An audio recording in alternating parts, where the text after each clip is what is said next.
시아버지 칠순 잔치날이었어요. 고급 한정식집 대연회장. 친척들 60명이 모인 자리. 저는 그날 준비한 게 있었어요. 부모님 헌정 영상이라는 이름으로요. 불이 꺼지고 대형 스크린에 영상이 켜졌죠. 하지만 그 화면에 나온 건 시부모님 사진이 아니었어요. 골프장, 고급 레스토랑, 와, 오늘 컨디션이 그리고 정말 좋네. 제 남편이 띠동갑 여자와 키스하는 오늘은 정말 장면. 잊지 못할 날이야. 우리 자기가 사준 이 명품백 너무 예쁘다. 병원비 핑계대고 마누라 돈 빼오기 안 아니 들어? 쉬워. 그냥 병원비 낄낄대는 든다고 하면 돼. 웃음소리가 네가 워낙 바보라서. 연회장 전체에 울려 퍼졌어요. 경악하는 친척들, 뒷목을 잡고 쓰러지는 시어머니, 파랗게 질린 남편. 저는 마이크를 잡았어요. 아버님 축하드려요. 아드님 암 다 오늘 나았답니다. 이 자리에 선 것은 제 아버님 피 축하드려요. 빨아먹고 아드님 암 다 회춘해서 나았답니다. 제 피 빨아먹고 띠동갑이랑 회춘해서 살림 띠동갑이랑 차렸네요. 살림 차렸네요. 그날 칠순 잔치는 아수라장이 됐고요. 제 남편은 한 달 뒤 감방에 갇혔어요. 어떻게 이런 일이 벌어진 걸까요? 제가 오늘 들려드릴 이야기는 제 인생에서 가장 비참했던 5년과 가장 통쾌했던 하루에 대한 이야기예요. 본격적인 이야기를 시작하기 전에 구독 한번 눌러주시면 감사하겠습니다. 지금부터 차근차근 들려드릴게요. 5년 전 가을이었어요. 남편이 건강검진을 받고 왔는데 얼굴이 창백하더라고요. 여보, 나 큰일 났어. 손에 들린 진단서. 급성 골수성 백혈병 의심. 희귀혈액암이었어요. 그 순간 정말 하늘이 무너지는 것 같았어요. 결혼 15년. 평범하게 살아온 우리 부부. 아이는 없었지만 그래도 서로 의지하며 살았거든요. 괜찮아. 우리 이겨낼 수 있어. 저는 남편을 꼭 안았어요. 그때만 해도 정말 몰랐어요. 제가 안고 있는 사람이 악마라는 거요. 대학병원 혈액종양내과 담당 교수님이 저희를 따로 불렀어요. 표적항암제 치료를 해야 합니다. 하지만 보험 적용이 안 돼서 한 회당 550만 원이고요. 최소 6개월은 맞아야 합니다. 머릿속이 하얘졌어요. 550만 원, 월 2회, 6개월 6,600만 원. 우리 집 전 재산이 1억도 안 됐거든요. 저축은 2,300만 원. 집은 전세. 선생님, 돈이 없으면 어떻게 되나요? 그럼 일반 항암제로 하셔야죠. 하지만 생존율이. 교수님은 말끝을 흐렸어요. 남편이 제 손을 꽉 잡았어요. 여보, 미안해. 나 때문에. 무슨 소리야. 돈은 내가 벌게. 당신은 살기만 해. 그때 제가 했던 그 다짐. 정말 후회하고 후회해요. 왜 그렇게까지 했을까? 왜 그 인간을 살리려고 했을까? 하지만 그땐 몰랐어요. 남편이 이미 그때부터 계획을 세우고 있었다는 걸요. 다음 날부터 저는 일자리를 찾아다녔어요. 원래 제 직업은 마트 캐셔였거든요. 하지만 그 월급으론 턱도 없었어요. 그래서 새벽 5시 대형 식당 주방 보조로 출근했어요. 설거지, 재료 손질, 청소. 오전 11시까지 일하고 월 180만 원. 손이 물에 불어서 쪼글쪼글해졌어요. 뜨거운 물에 손을 담그면 피부가 벗겨지고 손톱 밑이 까맣게 멍들었죠. 하지만 참았어요. 남편 살려야 해. 조금만 더. 오후 2시부터는 빌딩 청소. 30층짜리 오피스텔 건물 계단 청소였어요. 엘리베이터는 고장이 잦아서 하루에 계단을 100층은 오르내렸던 것 같아요. 무릎이 시큰거리고 허리가 끊어질 것 같았어요. 저녁 7시까지 일하고 월 160만 원. 그리고 밤 10시부터는 대리운전이었어요. 새벽 3시까지 하루 평균 3회 사건. 한 달에 120만 원 정도 벌었어요. 하루 3회 4시간 자고 또 새벽 5시에 일어나는 생활. 6개월쯤 됐을 때 제 몸무게는 58kg에서 46kg로 빠졌어요. 거울을 보면 누군지 모를 정도로 초췌했어요. 눈 밑 다크서클이 시커멓고 머리카락은 푸석푸석 빠지고 손은 노인 손처럼 쭈글쭈글했어요. 그래도 괜찮았어요. 남편만 살면, 남편만 건강해지면 그렇게 믿었거든요. 매일 저녁 병원에 들렀어요. 항암 치료를 받고 있는 남편 병실. 제가 문을 열면 남편은 항상 헬쑥한 얼굴로 누워 있었어요. 여보, 왔어. 응, 오늘 기분은 좀 어때? 힘들어. 토할 것 같아. 남편은 변기를 붙잡고 우웩 소리를 냈어요. 저는 남편 등을 쓰다듬어 주면서 눈물이 주르륵 흘렀어요. 여보, 미안해. 내가 이렇게 돈도 못 버는 놈이라서. 무슨 소리야. 당신 잘못 아니잖아. 나 같은 놈 그냥 죽게 놔둬. 당신만 고생하잖아. 그런 소리 하지 마. 우리 꼭 이겨낼 거야. 저는 남편을 꼭 안았어요. 남편도 저를 안으며 흐느꼈고요. 지금 생각하면 소름이 돋아요. 그 순간 남편은 속으로 웃고 있었을 거예요. 연기 잘했다. 이 바보 년이 또 믿네. 네. 남편의 그 구역질도 눈물도 전부 연기였어요. 나중에 알았어요. 남편이 항암제를 맞는 척하고 실제론 병원 주차장에서 차에 앉아 있다가 다시 올라왔다는 거요. 구토는 손가락을 목에 넣어서 일부러 한 거였고요. 살이 빠진 것처럼 보인 것도 실제로는 헬스장 다니면서 다이어트 한 거였어요. 골프 치려고요. 상간녀 앞에서 멋있어 보이려고요. 제 피땀으로요. 가장 힘들었던 건 대리운전이었어요. 새벽 1시, 2시. 술 취한 손님들 상대하는 게 정말 지옥이었거든요. 어떤 손님은 차 안에서 토하고, 어떤 손님은 성희롱하고, 어떤 손님은 목적지까지 가는데 계속 잔소리했어요. 하지만 참았어요. 이것도 다 남편 치료비야. 조금만 더 버티자. 어느 날 새벽 3시. 마지막 손님을 내려드리고 제 차로 돌아왔는데 손이 떨려서 핸들을 잡을 수가 없었어요. 관절염이 온 거예요. 약국에서 파스를 사서 손목부터 팔꿈치까지 다 붙이고 눈물을 꾹 참으며 집으로 운전해서 갔어요. 집에 도착한 시간 새벽 4시. 샤워하고 1시간 눈 붙이고 다시 새벽 5시에 식당으로 출근했어요. 그렇게 1년이 지났어요. 2년이 지났어요. 3년이 지났어요. 제가 번 돈은 거의 1억 원이 넘었어요. 전부 남편 병원비로 입금했고요. 여보, 이번 달도 550만 원 입금했어. 고마워. 내가 빨리 나아서 당신 편하게 해줄게. 괜찮아. 우리 함께 이겨내자. 저는 정말 믿었어요. 남편이 곧 나을 거라고. 그럼 우리가 다시 행복해질 거라고. 하지만 인생은 제가 생각한 대로 흘러가지 않았어요. 3년쯤 됐을 때였어요. 어느 날 새벽 2시. 대리운전 마치고 집에 왔는데 남편이 소파에 누워 자고 있었어요.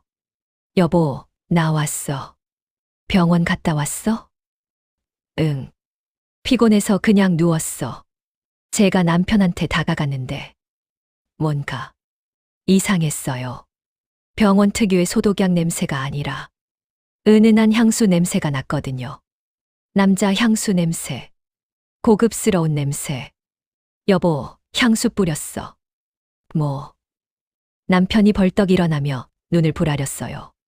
향수, 무슨 소리야? 병원 갔다 왔는데 무슨 향수? 아니, 그냥 냄새가 나서. 너 요즘 스트레스 받아서 이상해졌나 봐. 예민하게 왜 그래? 남편은 짜증을 내며 방으로 들어가 버렸어요. 저는 뭔가 찝찝했어요. 하지만 곧 생각했죠. 내가 너무 피곤해서 그런가 보다. 병원 간호사가 뿌린 향수겠지. 그때 제가 좀 더 의심했어야 했는데 그냥 넘어갔어요. 그리고 한 달 뒤 남편 차 엔진오일 교환 주기가 됐다는 문자가 왔어요.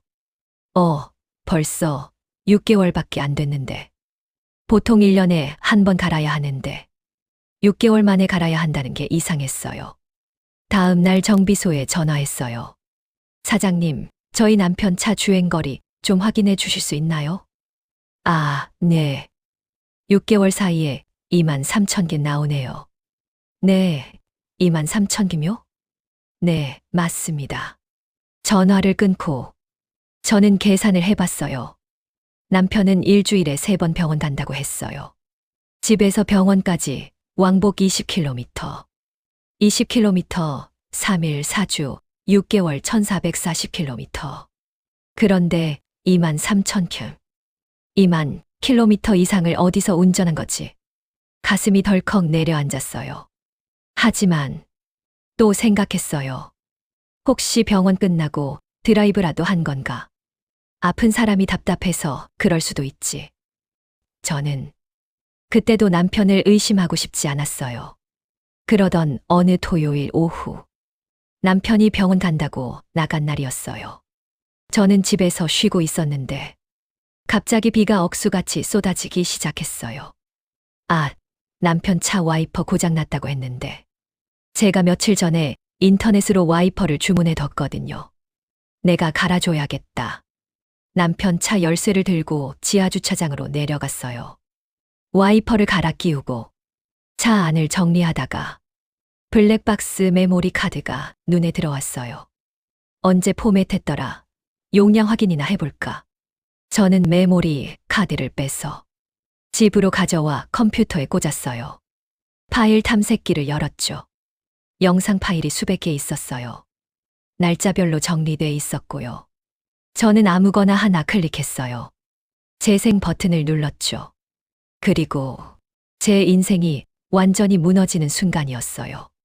화면에 나온 건 병원 주차장이 아니었어요. 푸른 잔디밭, 고급스러운 골프장 클럽하우스, 그리고 들려오는 목소리, 젊은 여자의 목소리. 오빠 오늘 골프 진짜 잘 쳤다. 역시 우리 오빠 최고야. 남편 목소리. 그치? 나 원래 골프 잘 쳐. 하하하. 그런데 오빠 진짜 암 다 난 거 맞아. 골프 이렇게 쳐도 돼. 당연하지. 나 2년 전에 완치됐어. 의사가 그러더라고. 기적이라고. 헐 진짜. 그럼 이제 우리 맘 놓고 만나도 되겠네. 그럼 마누라는 지금도 내가 아픈 줄 알고 열심히 돈 벌어오고 있어. 바보같이. 낄낄낄. 오빠 진짜 나쁘다. 야, 그래도 고마운 거 알아? 덕분에 우리 이렇게 만나잖아. 맞아. 오빠가 사준 이 명품백 진짜 너무 예뻐. 여기 로고 봐봐. 카메라에 비친 여자의 손. 샤넬 클래식 플랫백. 500만 원짜리. 마누라 돈 빼오기 힘들지 않아? 아니, 쉬워.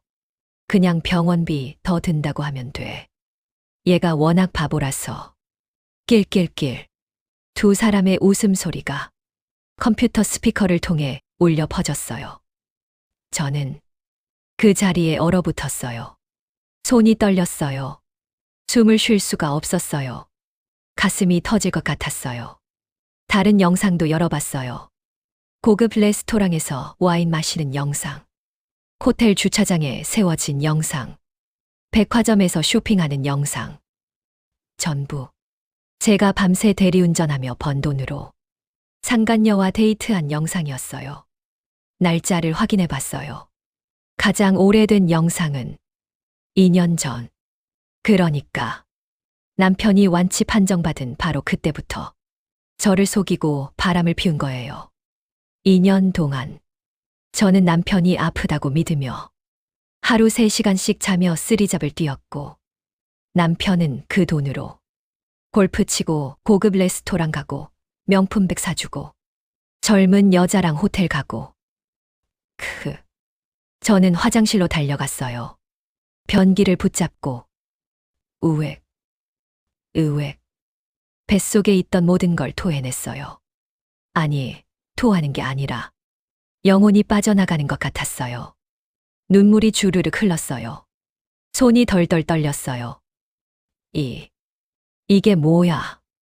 이게 대체 뭐야? 5년. 제 인생의 5년. 제 청춘의 5년. 제 건강의 5년. 전부. 그 쓰레기 같은 인간과 그년한테 갖다 바친 거였어요. 1시간쯤 화장실 바닥에 앉아 울었을까요? 눈물이 더 이상 나오지 않았어요. 저는 천천히 일어났어요. 거울을 봤어요. 눈이 퉁퉁 부은 제 얼굴. 그리고 그 눈 속에서 불꽃이 타오르는 걸 느꼈어요. 분노. 차가운 분노. 그래. 울면 뭐해. 울어봤자 돌아오는 건 없어. 이혼, 그냥 이혼만 하면 뭐해. 그냥 헤어지는 거잖아. 내가 5년간 흘린 피땀은 그건 어떻게 보상받아. 안 돼. 그냥 끝낼 순 없어. 철저하게 복수해야 해. 법적으로, 경제적으로, 사회적으로. 완전히 무너뜨려야 해. 저는 그날 밤 결심했어요. 냉정하게, 치밀하게, 한치의 실수도 없이 완벽한 복수를 하기로요. 다음 날부터 저는 완전히 달라졌어요. 겉으로는 여전히 헌신적인 아내였지만 속으로는 복수를 계획하는 사람이 됐죠. 첫 번째, 블랙박스 영상 전부 백업. USB 3개에 복사하고 클라우드에도 업로드했어요. 두 번째, 녹음 파일 추출. 특히 마누라 돈 빼오기 쉬워. 2년 전에 완치됐어. 이런 부분들을 따로 편집해서 저장했어요. 세 번째, 남편 통장 거래 내역 출력. 제가 입금한 돈이 어디로 빠져나갔는지 전부 체크했어요. 골프장 결제 내역, 백화점 명품 매장 결제 내역, 호텔 결제 내역, 고급 레스토랑 결제 내역. 전부 제 돈이었어요. 그리고 가장 중요한 증거, 병원 진단서가 필요했어요. 저는 남편 몰래 병원에 전화했어요. 저 환자 보호자인데요. 남편 진료 기록 좀 확인하고 싶어서요. 네, 환자분 성함이랑 생년월일 말씀해 주세요. 본인 확인 절차를 거치고 담당 의사 선생님과 통화할 수 있었어요. 아, 네. 그분 기억나죠?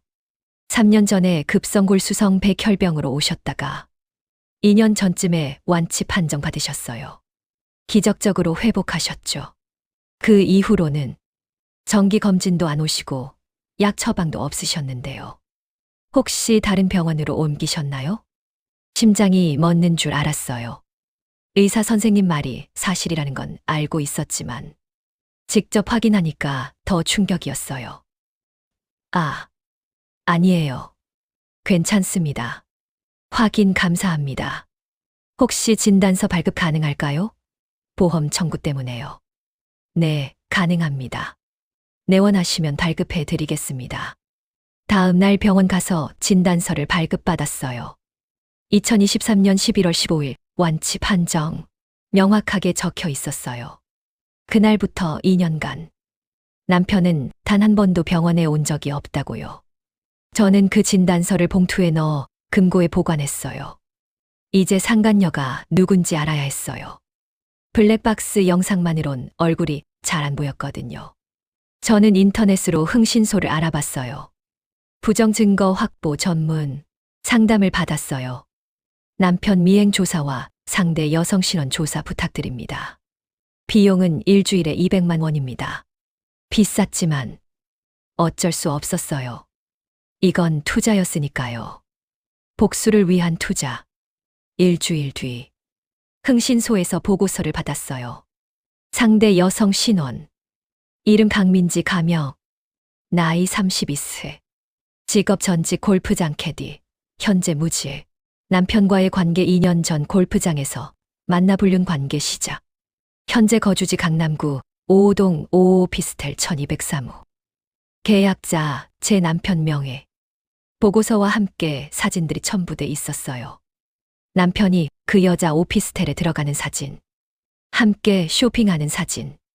호텔에 함께 들어가는 사진. 키스하는 사진.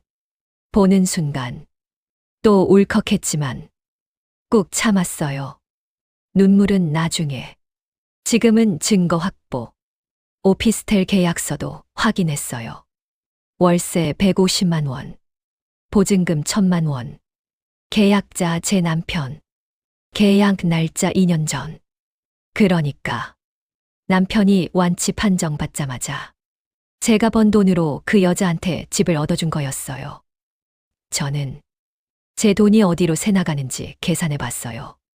월세 150만 원, 24개월 3,600만 원, 보증금 1,000만 원, 명품 가방, 옷, 액세서리 등 약 3천만 원 추정, 골프장, 레스토랑, 호텔 약 2천만 원 추정, 합계 약 9,600만 원. 제가 5년간 번 돈 1억 원 중에서 거의 전부를 그 여자한테 쏟아본 거였어요. 하하. 웃음이 나왔어요. 미친 듯이 웃었어요. 하하하. 하하하하. 너무 어이가 없어서, 너무 기가 막혀서 그냥 웃음밖에 안 나왔어요. 이제 본격적인 준비에 들어갔어요. 남편한테 이혼하면 재산 분할로 절반씩 나눠 가져야 하잖아요? 그럼 안 되죠. 제가 피땀 흘려 번 돈인데 왜 그 쓰레기랑 반반씩 나눠야 해요? 저는 계획을 세웠어요. 모든 재산을 제 명의로 돌리고 남편 명의로는 빚만 남겨놓는 거. 어느 날 저녁 남편한테 말했어요. 여보, 병원비 때문에 대출 좀 더 받아야 할 것 같아. 그런데 우리 집이 전세잖아. 담보 대출이 어려워. 그래서 그러는데 시댁 명의로 된 전원주택 있잖아. 그거 우리 명의로 증여받을 수 있을까? 남편은 잠깐 생각하더니 고개를 끄덕였어요. 그래, 어차피 나중엔 내 거니까. 부모님한테 말씀드려 볼게. 시부모님은 흔쾌히 허락하셨어요. 며느리가 아들 병원비 대느라 고생한다고 생각하셨으니까요. 증여세까지 다 처리하고 그 전원주택 시세 3억을 제 명의로 돌렸어요. 아니, 정확히는 제 명의로 증여받은 다음 바로 제 친정어머니 명의로 재증여했어요. 남편이 나중에 손도 못 대게. 그리고 우리 집 전세금 1억도 제 명의 통장으로 빼서 제 친정동생 명의로 옮겼어요. 남편 명의론 아무것도 안 남겼어요. 대신 오피스텔 월세 계약은 그대로 남겨뒀죠. 그 빚은 남편이 떠안게. 그리고 변호사를 찾아갔어요. 변호사님, 상담 좀 받고 싶어서요. 모든 증거를 보여드렸어요. 블랙박스, 영상, 병원 진단서, 통장 거래 내역, 흥신소 보고서. 변호사님은 하나하나 꼼꼼히 보시더니 고개를 끄덕이셨어요. 이 정도면 사기죄 성립 가능합니다. 형법 347조, 사람을 기망하여 재물의 교부를 받은 자는 10년 이하의 징역에 처한다. 남편이 병원비 필요하다며 거짓말로 돈을 받았으니 명백한 사기죄입니다. 게다가 금액이 거의 1억에 육박하니 중형 받을 겁니다. 변호사님 말씀에 소름이 돋았어요. 그래, 감옥에 보낼 수 있구나. 그리고 부정행위 증거도 확실하니 이혼 소송에서 100% 이기실 겁니다. 위자료도 최소 5천만 원 이상 받으실 수 있고요. 상간녀한테도 따로 위자료 청구 가능합니다. 모든 게 완벽했어요. 법적으로도 경제적으로도. 이제 남은 건 실행뿐이었어요. 복수의 날을 정해야 했어요. 어떻게 하면 가장 임팩트 있게, 가장 치욕스럽게, 가장 공개적으로 남편을 무너뜨릴 수 있을까? 그때 생각났어요. 3개월 뒤 시아버지 칠순잔치. 친척 60명이 모이는 대규모 행사. 고급 한정식집 대관. 그래, 거기서 하자. 모든 친척들이 보는 앞에서 그 인간의 추악한 민낯을 전부 드러내자. 저는 시어머니한테 전화했어요. 어머니, 아버님 칠순잔치 때 제가 영상 하나 준비하고 싶어요. 아버님 살아오신 이야기를 담은 영상이요. 혹시 사진들 좀 보내주실 수 있으세요? 시어머니는 너무 좋아하셨어요. 오메, 우리 며느리가 그렇게까지 생각해줬어. 고맙다, 얘야. 사진 바로 보내줄게. 그렇게 저는 3개월간 철저히 준비했어요. 영상 편집, 증거 자료 정리, 변호사와 최종 미팅. 모든 게 완벽했어요. 그리고 드디어 그날이 왔어요. 2024년 4월 6일 토요일. 화창한 봄날이었어요. 장소는 강남의 고급 한정식집. 대연 회장을 대관했어요. 친척 60명. 시댁 친척, 친정 친척, 남편 친구들까지. 저는 아침부터 한복을 곱게 차려입었어요. 연분홍 저고리에 자주색 치마. 머리도 곱게 올려 빗고 화장도 정성스럽게 했어요. 거울을 보니 5년 만에 제대로 단장한 제 모습이 보였어요. 오늘이 마지막이야. 마지막 연기. 완벽하게 해내자. 오후 6시. 잔치가 시작됐어요. 주인공은 시아버지. 모두들 축하 인사를 드리고 음식을 먹기 시작했어요. 그때 시어머니가 마이크를 잡으셨어요. 여러분, 오늘 이렇게 참석해 주셔서 감사합니다. 우리 영감 칠순되니 감회가 새롭네요. 박수 소리. 그리고 시어머니가 저를 쳐다봤어요. 그나저나 우리 며느리. 남편 병원비 번다고 밤낮으로 일한다더니 요즘은 얼굴이 왜 그렇게 헬쑥해졌어. 친척들이 저를 쳐다봤어요. 아이고, 진짜 많이 야위었네. 애도 없는데 뭐 하러 그렇게 고생을 해. 요즘 여자들은 남편 아프면 그냥 이혼하던데 기특하긴 하네. 시어머니가 픽 웃으며 말했어요. 그래도 우리 아들 병원비는 벌어오니까 쓸모는 있지 뭐. 주변 친척들이 웃었어요. 저는 그냥 미소 지었어요. 조금만 더 참자. 남편도 한복을 입고 왔어요. 헬쑥한 얼굴 연기를 하면서 아버지, 칠순 축하드립니다. 제가 몸이 안 좋아서 큰 선물은 못 드렸지만 마음만은 가득 담았습니다. 시아버지가 남편 손을 잡으셨어요. 아이고, 우리 아들. 아픈 몸으로 와줘서 고맙다. 빨리 나아야 할 텐데. 친척들도 남편을 걱정했어요. 아이고, 많이 아파 보이네. 혈액암이라며 그거 고치기 힘들다던데. 효자네, 효자야. 아픈 몸으로도 아버지 잔치에 왔으니. 남편은 겸손한 척 고개를 숙였어요. 아닙니다. 당연한 거려. 저는 그 모습을 보며 속으로 비웃었어요. 연기 잘하네. 정말 잘해. 조금 있다 그 가면 벗겨줄게. 저녁 식사가 끝나고 이제 영상 상영 순서였어요. 사회자가 마이크를 잡았어요. 자, 이제 며느님께서 특별히 준비하신 영상을 보시겠습니다. 아버님의 삶을 돌아보는 감동적인 영상이라고 합니다. 박수 소리. 조명이 어두워졌어요. 대형 빔 프로젝터 스크린이 내려왔어요. 저는 노트북을 열고 USB를 꽂았어요. 손이 떨렸어요. 아니, 떨린 게 아니라 흥분됐어요. 드디어 이 순간이 왔구나. 재생 버튼을 눌렀어요. 처음엔 조용한 음악이 흘렀어요. 시아버지의 옛날 사진들이 나왔어요. 흑백 사진, 젊은 시절 사진. 친척들이 오하고 감탄했어요. 하지만 10초 뒤 화면이 바뀌었어요. 갑자기 골프장, 푸른 잔디, 그리고 제 남편이 골프채를 휘두르는 장면. 친척 몇 명이 의아해했어요. 그때 음성이 나왔어요. 오빠 오늘 골프 진짜 잘 쳤다. 역시 우리 오빠 최고야. 젊은 여자 목소리. 애교 가득한 목소리. 연 회장이 순식간에 조용해졌어요. 모두가 스크린을 쳐다봤어요. 그런데 오빠, 진짜 암 다 난 거 맞아. 골프 이렇게 쳐도 돼. 당연하지. 나 2년 전에 완치됐어. 헐 진짜. 그런 마누라는 지금도 내가 아픈 줄 알고 열심히 돈 벌어오고 있어. 쿵. 누군가 젓가락을 떨어뜨리는 소리. 낄낄낄. 오빠 진짜 나쁘다. 야, 그래도 고마운 거 알아?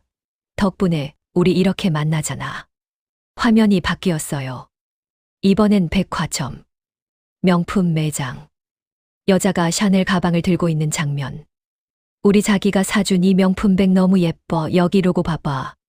마누라 돈 빼오기 힘들지 않아? 아니, 쉬워. 그냥 병원비 더 든다고 하면 돼. 얘가 워낙 바보라서. 낄낄낄. 뭐야, 이게. 저게 뭔 소리야? 완치됐다고? 친척들이 웅성거렸어요. 시어머니가 벌떡 일어났어요. 야, 이게 무슨 짓이야. 남편은 창백한 얼굴로 스크린 쪽으로 달려갔어요. 저거 그거. 하지만 늦었어요. 다음 영상이 재생됐거든요. 호텔 주차장. 남편과 여자가 손잡고 들어가는 장면. 그리고 키스하는 장면. 으악. 시어머니가 비명을 지르며 뒷목을 잡았어요. 쓰러질 듯 비틀거렸고요. 시아버지가 부축했어요. 여보, 정신 차려.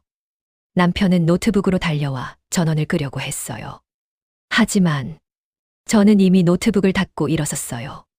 그리고 마이크를 잡았어요. 여러분, 제 목소리가 스피커를 통해 울려 퍼졌어요. 모두가 저를 쳐다봤어요. 죄송합니다. 영상이 잘못 나갔네요. 아니, 잘못 나간 게 아니라 제가 일부러 틀었습니다. 쥐죽은 듯 조용해진 연 회장. 저는 천천히 말을 이어갔어요. 5년 전 제 남편이 혈액암 진단을 받았습니다. 수입 항암제를 맞아야 한다며 한 달에 1,000만 원씩 돈이 필요하다고 했죠. 저는 남편을 살리고 싶었어요. 그래서 쓰리잡을 뛰었습니다. 새벽 5시부터 밤 12시까지. 식당, 청소, 대리운전. 5년간 번 돈이 1억 원이 넘었어요. 친척들이 숨을 죽이고 들었어요. 그런데 저는 가방에서 서류 봉투를 꺼냈어요. 이게 뭔지 아세요? 봉투를 높이 들었어요. 남편 담당 의사가 발급한 진단서입니다. 2023년 11월 15일. 완치 판정. 그 이후로 단 한 번도 병원에 간 적 없다고 하더군요. 와. 친척들 사이에서 탄식이 터져 나왔어요.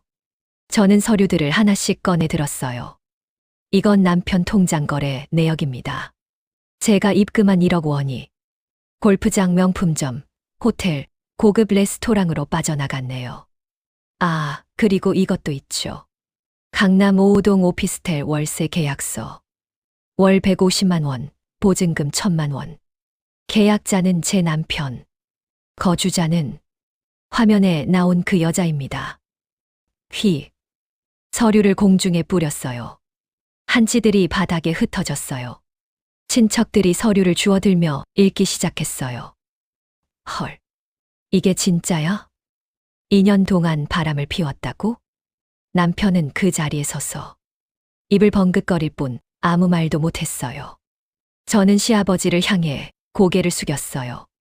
아버님, 칠순잔치에 이런 불상사가 일어나서 죄송합니다. 하지만 고개를 들었어요. 축하드립니다. 아드님 암 완치되셨어요. 2년 전에요. 제 피땀으로 회춘하셔서 지금은 띠동갑 젊은 여자랑 살림까지 차리셨답니다. 시아버지 얼굴이 새빨개졌어요. 분노로. 이 자식이. 시아버지가 남편한테 다가가더니 손을 번쩍 들었어요. 짝. 귀싸대기가 남편 뺨을 후려쳤어요. 아버지. 남편이 비틀거렸어요. 내 이놈, 이게 사람이 할 짓이냐? 며느리가 피땀 흘려번 돈으로 바람이나 피우고 이 개자식아. 짝. 연거푸 2대를 더 때렸어요. 남편은 바닥에 주저앉았어요. 시어머니도 달려왔어요. 저한테로. 내 인연이 우리 아들 망신시키려고 작정했구나. 어떻게 시댁 잔치에서 이런 짓을. 저는 피식 웃었어요. 어머니, 전 5년간 하루 3시간씩 자면서 돈 벌었어요. 그 돈으로 아드님이 뭐 했는지 아세요? 젊은 여자 명품백 사주고 집 얻어주고 골프 치러 다녔어요. 그런 아들을 낳으신 어머니한테 제가 사과를 해야 하나요? 아니면 어머니가 저한테 사과를 하셔야 하나요? 시어머니는 입을 벙긋거리다가 그대로 주저앉았어요. 친척들 반응은 다양했어요. 와, 진짜 인간 쓰레기네. 저걸 어떻게 사람이라고 해. 며느리 불쌍하다. 5년을 속였다고 말이 돼. 남편 친구 하나가 남편한테 다가갔어요. 야, 이 새끼야. 너 진짜. 그리고 주먹으로 남편 얼굴을 쳤어요. 남편이 코를 잡았어요. 피가 흘렀어요. 나도 내 친구 창피해서 못하겠다. 친구는 그렇게 말하고 연회장을 나가버렸어요. 다른 친척들도 하나둘 자리를 떴어요. 우리는 먼저 갈게요. 축하는 무슨. 에휴. 30분도 안 돼서. 연회장엔 시댁 식구들과 남편, 그리고 저만 남았어요. 저는 마지막 폭탄을 터뜨렸어요. 참, 한 가지 더 말씀드릴 게 있어요. 남편이 고개를 들었어요. 눈물과 콧물 범벅인 얼굴로. 여보, 제발, 용서해줘. 나 잘못했어. 저는 차갑게 말했어요. 내일 경찰서 갑니다. 사기죄로 고소할 거예요. 형법 347조. 사람을 기망하여 재물의 교부를 받은 자는 10년 이하의 징역. 병원비 명목으로 거짓말해서 1억 원 받아냈으니 명백한 사기죄예요. 변호사 상담도 다 받았어요. 남편이 파랗게 질렸어요. 사기죄, 그럼 감옥에? 네. 최소 3년은 갇힐 거라고 하더라고요. 그리고 이혼 소송도 제기할 거고요. 상간녀한테도 위자료 청구할 겁니다. 제가 번 돈 1억, 위자료 5천만 원. 1억 5천 받아낼 거예요. 당신은 빈털터리로 감옥 가는 거죠. 남편이 무릎을 꿇었어요. 여보, 제발. 용서해줘. 내가 미쳤었어. 정말 미쳤었어. 다시는 안 그럴게. 제발. 저는 남편을 내려다봤어요. 5년 전, 암 진단 받았을 때, 울면서 안아줬던 그 사람. 지금은 무릎 꿇고 빌고 있는 쓰레기. 미안하지만 용서는 없어요. 당신이 2년간 저한테 한 짓. 그대로 돌려받는 거예요. 저는 가방을 들고 연회장을 나왔어요. 뒤에서 남편의 울부짖는 소리가 들렸어요. 여보. 하지만 저는 뒤돌아보지 않았어요. 다음 날, 저는 약속대로 경찰서에 갔어요. 사기죄 고소장 제출, 블랙박스 영상, 병원 진단서, 통장 거래 내역. 모든 증거를 제출했어요. 경찰은 바로 남편을 소환했어요. 남편은 경찰서 조사를 받으며 범행을 전부 자백했어요. 어차피 증거가 명백하니까요. 2개월 뒤 1심 선고 공판. 피고인을 사기죄로 징역 3년에 처한다. 단 피해액이 크고 반성의 기미가 없으므로 실형을 선고한다. 쿵. 판사의 망치 소리. 남편은 그 자리에서 무너졌어요. 안 돼요. 하지만 소용없었어요. 법정 경위가 남편을 끌고 나갔어요. 저는 그 모습을 끝까지 지켜봤어요. 상간녀한테도 위자료 소송을 걸었어요. 하지만 그 여자는 이미 도망간 뒤였어요. 남편이 빈털터리라는 걸 알자마자 오피스텔 짐 싸서 잠적해버렸죠. 연락도 두절. 상관없어. 어차피 제 목표는 남편이었으니까요. 그 여자는 덤이었고요. 위자료는 못 받았지만 남편 감옥 보낸 것만으로도 충분했어요. 이혼 소송은 일사천리로 진행됐어요. 남편이 감옥에 있으니 변호사 선임도 제대로 못했거든요. 국선 변호인이 나왔지만 증거가 너무 명백해서 어쩔 수 없었죠. 이혼을 인정한다. 위자료 5천만 원을 피고인이 원고에게 지급하라. 재산 분할은 원고가 번 돈이므로 전액 원고 귀속. 완벽한 승리였어요. 저는 제가 5년간 번 돈을 전부 되찾았어요. 아니, 위자료까지 받았으니 오히려 더 받았죠. 이혼이 확정되고 한 달쯤 지났을 때 교도소에서 편지가 왔어요. 남편이 보낸 편지. 봉투를 뜯어봤어요. 휘갈겨 쓴 글씨. 여보, 미안해. 정말 미안해. 나 여기서 매일 반성문 쓰고 있어. 제발 한 번만 면회 와줘. 용서해달라고 말하고 싶어. 나 정말 잘못했어. 다시 시작할 수 있을까? 제발 답장해줘. 저는 그 편지를 읽고 웃었어요. 다시 시작. 꿈 꾸지 마. 편지를 찢어서 쓰레기통에 버렸어요. 저는 새 삶을 시작했어요. 쓰리잡은 전부 그만뒀어요. 되찾은 돈으로 작은 식당을 차렸어요. 제가 5년간 일했던 그 식당 주방에서 배운 요리. 그걸로 작은 백반집을 열었죠. 이름은 새봄식당. 저의 새로운 봄이라는 의미로 개업 전날 손님이 하나둘 들어왔어요. 사장님, 여기 김치찌개 하나요. 네, 금방 나갑니다. 주방에서 요리하며 저는 처음으로 느꼈어요. 아, 이게 내 돈으로 내 일을 하는 거구나. 누구 치료비 대느라 고생하는 게 아니라 내가 벌어서 내가 쓰는 거구나. 너무 행복했어요. 어느 화창한 봄날 오후, 손님이 뜸한 시간, 저는 식당 앞 테라스에 앉아 커피를 한 잔 마셨어요. 따뜻한 햇살이 얼굴에 내리쬐었어요. 참, 5년 만에 이렇게 여유롭게 앉아있네. 손을 펴봤어요. 5년 전엔 물집 잡히고 쭈글쭈글했던 손. 지금은 많이 회복됐어요. 아직 완전히 예전처럼 돌아오진 않았지만, 그래도 괜찮았어요. 이 손이 기억하고 있으니까요. 제가 얼마나 열심히 살았는지, 제가 얼마나 강한 사람인지. 여러분, 제 이야기 여기까지예요.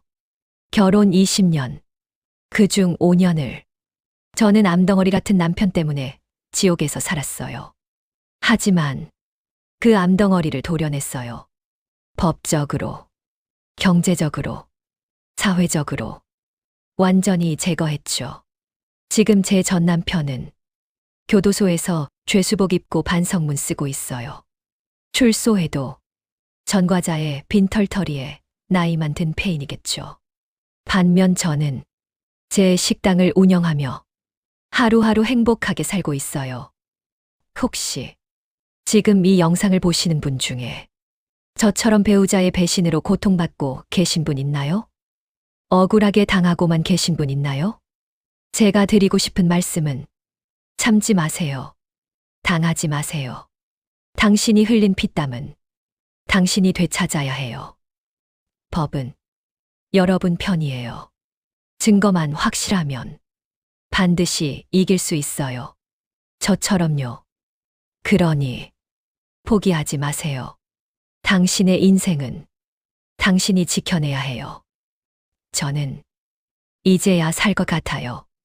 암덩어리를 도려낸 후 진짜 제 인생이 시작된 것 같아요.